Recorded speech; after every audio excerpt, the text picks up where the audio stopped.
एक प्रोग्राम हमने कुछ अर्सा पहले जहांगीर तरीन साहब से किया था और पाकिस्तान तहरीक इंसाफ की 2013 और 18 की जो इलेक्शन की पॉलिटिक्स थी, अगर थोड़ी रिफ्लेक्शन देखनी और जहांगीर तरीन ने उसमें क्या रोल अदा किया था तो इस क्लिप से नज़र आएगी, दिखाइएगा।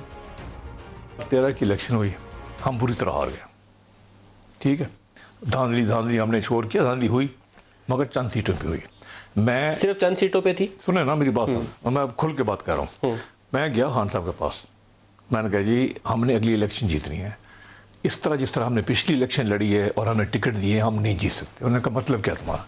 मैंने कहा जी ये पंजाब का डेटा है, बाकी सूबों को भी दिया, मैं सिर्फ पंजाब का बता रहा हूँ। 50% सीटें 2013 में हम जब हारे, 50%, उसमें हम सेकंड में नहीं आए, हम टेबल पे नहीं थे, थर्ड फोर्थ फिफ्थ थे। और अगर आप पैमाना लगाएं कि जहाँ सेकंड आए हों मगर कम से कम 20% आपको वोट मिला हो, वो 66% ऐसे थे जहाँ हमें 20% भी नहीं मिला। मैंने कहा जी इसका मतलब क्या है? इसका मतलब ये है कि कैंडिडेट गलत थे, हमने कैंडिडेट चेंज करने हैं। ये पंजाब है, यहाँ पॉलिटिकल फैमिलीज़ हैं, जब तक हम पॉलिटिकल फैमिलीज़ को नहीं लेके आएंगे आप प्राइम मिनिस्टर नहीं बन सकते।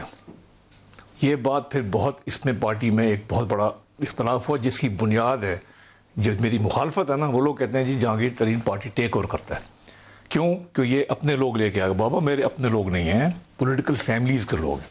अब मैं आपको एक स्टैटिस्टिक्स और बता देता हूँ। इस दफ़ा कुछ 67 हम इलेक्टेड सीटें जीते 67, ठीक है सर। उसमें से 80% लोग पॉलिटिकल फैमिलीज़ के हैं, 80%। और अगर उसमें से आप एक और साचा सीव लगाएं कि जी वो कितने लोग हैं इसमें से जो पॉलिटिकल फैमिली से भी हैं मगर 2013 के बाद उन्होंने ज्वाइन किया है, वो 60% है। और उनको आप तोड़ के लाए? जी, कुछ बहुत ज़्यादातर को मैं लाया, और लोग खुद भी आए, और लोग भी लेके आए।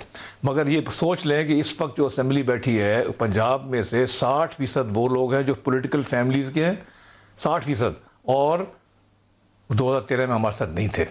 इस तरह से यहाँ पे इमरान खान साहब प्राइम मिनिस्टर बने। एक एक मोती चुन के हमें हार बनाना पड़ता है जो प्राइम मिनिस्टर गले में पड़ता है। ये वो इंटरव्यू है जिसके अंदर वो पूरी स्टैटिस्टिक्स के साथ 2013 और 18 का मुवाजना और जिन बंदों को वो तोड़ कर लाए, जिनको वो इलेक्टेबल्स कह रहे हैं या सियासी घरानों से कह रहे हैं, जीते हुए घोड़े, उनका वो तस्करा कर रहे हैं। इस वक्त सारी गॉसिप यही है कि वो जीते हुए घोड़े जो जहांगीर तरीन लाए थे वो जहांगीर तरीन का ग्रुप है। इसके ऊपर मैं अभी राय देने की पोजीशन में नहीं हूँ कि वाकई वो सारा जहांगीर तरीन का ग्रुप है या वो अब इमरान खान या पीटीआई का ग्रुप बन चुका है, क्योंकि ये तकसीम अभी इस इलेक्शन में तो मुझे नहीं लगता कि उसकी कोई ज़रूरत पेश आएगी। एक सीट है जिसके ऊपर एमएनएज़ ने वोट डालना है हफीज़ शेख के लिए, तो वो हफीज़ शेख को क्यों डुबोना चाहेगा कोई इस वक्त? फाइनेंस मिनिस्टर है, बहुत बड़ा एक झटका देना हो अगर पीटीआई की हुकूमत को तो फिर इस तरह की बात सोची जा सकती है, अदरवाइज़ बज़ाहिर इसका तासुर मौजूद नहीं है।